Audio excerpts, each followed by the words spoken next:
Our nation is in deep mourning following the double tragedy we experienced last week when two veterans of our liberation struggle, the late Brigadier General Crispin Masuku and the late Absolom Sikhosana, passed on. Both comrades who joined the liberation struggle around the same year in 1977 were admitted at the Bulawayo hospitals, United Bulawayo hospitals, where they passed on a few days apart. The two departed comrades shared a similar path, having participated in the struggle and in post-independent Zimbabwe, only to be separated by death. As fate would have it, both were accorded the highest honor and recognition, that of national hero status. On behalf of the partisan PF, the people and government of Zimbabwe, and indeed on my own behalf, I wish to take this opportunity to convey our deepest condolences to the Masuku family, foremost to his wife, Dr. Nomatemba Ndiweni, and his children, who have lost a dear husband and a loving father, a pillar of strength and a source of wisdom. We grieve with them over their huge loss, which is our loss together. May his dear soul rest in eternal peace. Fellow mourners and compatriots, watching from home, we gather yet again at this our sacred national heroes' shrine to lay to rest another gallant son of the soil, nationalist, freedom fighter, a veteran trade unionist, and indeed a national hero, Comrade Absolom Sikhosana. The late Comrade Nkosi, as he was affectionately known, succumbed to a heart ailment. His untimely death came as a great shock to me personally, to his colleagues in the Politburo, and the rank and file within the ruling ZANU-PF party. The late Comrade Sikhosana respected all people in equal measure and endeared himself to everyone in the process. He had an affectionate and infectious smile, which he gave effortlessly and in abundance.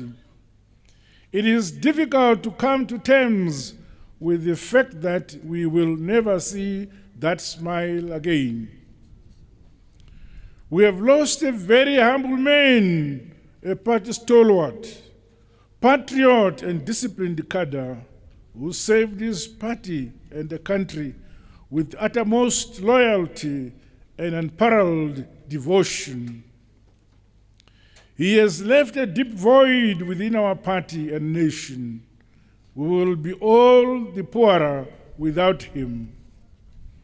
On behalf of the parties and PF, the people and government of Zimbabwe, and on my own behalf, I wish to convey my heartfelt condolences to the Sikhosana family, especially to the surviving spouse, Umama Umadube, the children and grandchildren. In this dark hour of solemn grief, may you all find solace in knowing that the nation is mourning with you and that we shall forever cherish his immense contribution to our nation. The late Comrade Sikhosana was ours together.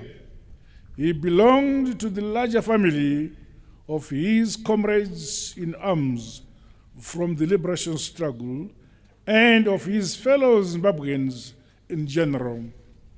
We thus celebrate our late national hero's goodness, unassuming character, and the journey of a life well traveled. Distinguished mourners, comrades, and friends, the man whose body we are about to lay to rest here among the great national heroes of our nation has a rich and a memorable legacy. This is derived from his active participation in the liberation struggle and in trade unionism during colonial Rhodesia and in the early years of our independence. His indelible leadership of the ZANU-PF Youth National Youth League, which he chaperoned for a long time, helped to transform it into a formidable vanguard of the ruling party ZANU-PF. The late Comrade Sikhosana was born on 26 October 1949 in Matobo district under Chief Masuku in Matabeleland South Province. He did his primary education from 1956 to 1964. He undertook his secondary education from 1965 to 1968. His upbringing was similar to that of many of his black peers whose parents had to struggle very hard to secure a decent education for their children under a very hostile environment created by the white settlers at the time. Education for blacks was deemed by the settlers to be a privilege, not a right. The white colonialists did not want an educated African whom they feared would challenge their illegal status quo and assert his or her rights as an indigenous citizen, worker, and African. Whites proceeded to enact laws that ensured blacks remained subservient to them, providing cheap labor in their households and on their farms in return for slave wages. Such was the environment then that the young Sikhosana grew up in. He endured suffering at the hands of the colonial men, the white men, while he labored to acquire an education and a life-supporting skills. He obtained a certificate in salesmanship through the Rapid Results College and a diploma certificate in industrial and public relations from Ruskin College in the United Kingdom. Armed with qualifications, the young Sikhosana secured employment in the clothing industry in Bulawayo, where he soon deployed his knowledge in industrial relations to organize workers in that sector into a trade union movement to fight for a decent wage and for the recognition of workers' rights. His oratory, prowess, and organizing skills landed him the post of regional organizer for the Rhodesian Clothing and Garment Workers Union. As a well-grounded trade unionist, the late Comrade Sikhosana gradually gravitated towards nationalistic politics. After all, the workplace then represented yet another front for exploitation and oppression. He later joined the Zimbabwe African People's Union ZAPU Youth Wing in 1970 in Bulawayo. While nationalist politics at the time was risky business, only brave young men and women of the caliber of the late Comrade Sikhosana could withstand the wrath and the brutality of the white settler regime. Thus, the late Comrade Sikhosana bore the scars of his running battles with the colonial administration, which hunted him down. He was arrested several times and subjected to severe torture. Comrade Absolom Sikhosana was not deterred by the regime's brutal intimidation. Instead, he mobilized many to thwart the regime's nefarious machinations, including rejection of the 1971 Peace Commission proposals. He rose through the ranks of ZAPU to become Provincial Secretary General for the Matabeleland region, during which he was actively involved with recruiting youths to join the armed struggle. He was betrayed by some informers working in cahoots with the regime, who blew the whistle about Comrade Sikhosana's political activities. He had no choice but to skip the border into Botswana. In 1977, on his way to Zambia to join his comrades in the armed struggle. He received his military training in Zambia and participated in the armed struggle until we attained our independence in 1980. The late Comrade Sikhosana was demobilized in 1982. His mission to contribute to the liberation of Zimbabwe from British colonialism by participating in the armed struggle had been accomplished. The next focus for his attention beyond political independence was on consolidating the political gains of our independence through economic empowerment of the majority of Zimbabweans. He worked to ensure that the means of production were firmly in the hands of our people. Thus, our national hero went back to his old profession, trade unionism. He found employment in the Bulawayo municipality, where he joined the Bulawayo Municipal Workers Union, becoming its organizing secretary in the process. Having fought for freedom, Comrade Sikhosana set about strengthening trade unionism in Zimbabwe, which had been destroyed during the Ian Smith era. His negotiation skills to secure a better working environment for fellow workers was recognized in the trade union movement. In 1992, the late Comrade Sikhosana was seconded to the Public Service International Headquarters in Geneva, Switzerland, as the education coordinator for English-speaking Africa, covering the following countries: Ghana, Kenya, Uganda, Malawi, Tanzania, Zambia, and Zimbabwe. He represented us well in Geneva, promoting his country's interests. Fellow mourners, trade unionism was only one side of his main achievements in his adult life. While fighting for workers' interests as a trade unionist, the late Cde Sikhosana remained politically active as National Secretary General for the ZAPU Youth Wing.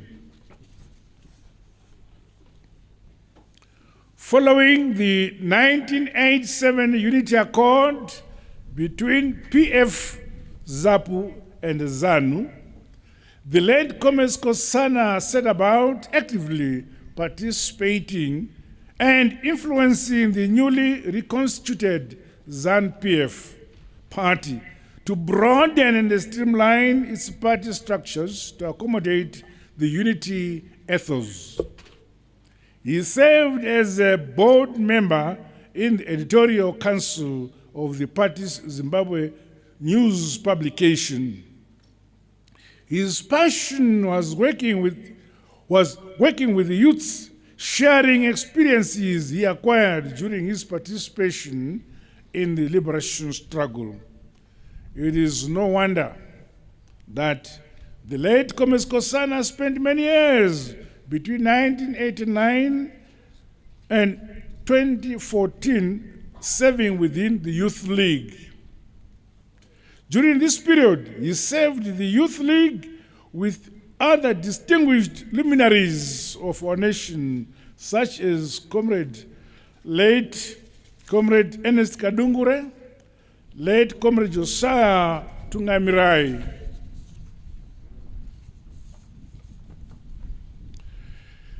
In the ZANU-PF Youth League, he was a stabilizing personality that helped to mold and instill patriotism, unity, and discipline among the party youths.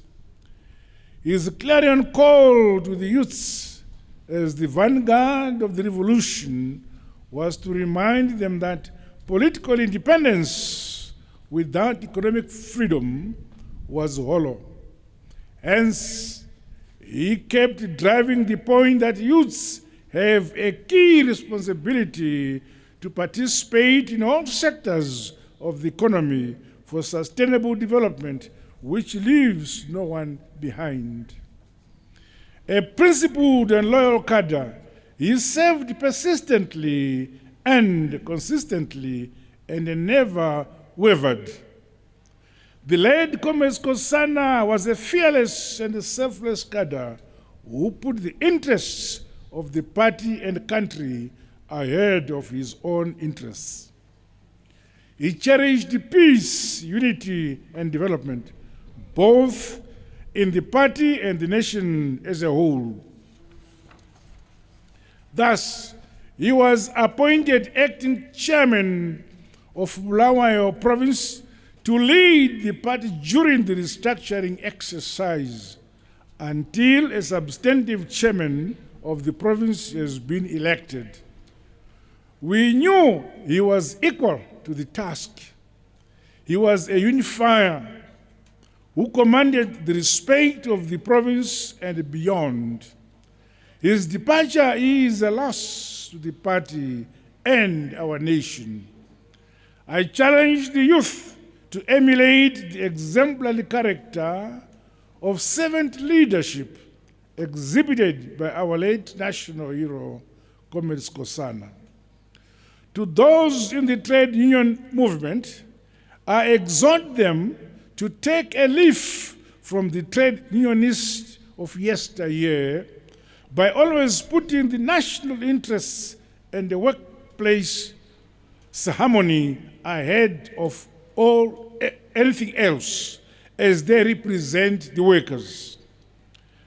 As I conclude, I wish once again to draw the attention of the nation to the invisible enemy that has visited us in the form of the coronavirus, also known as COVID-19. It is a real threat to us all, and no one is safe or immune from it. Let us keep adhering to the World Health Organization guidelines for preventing its spread.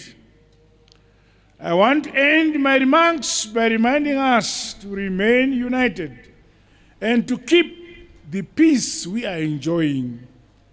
We must never endanger the lives of our people through illegal, reckless, and unwarranted demonstrations for political grandstanding.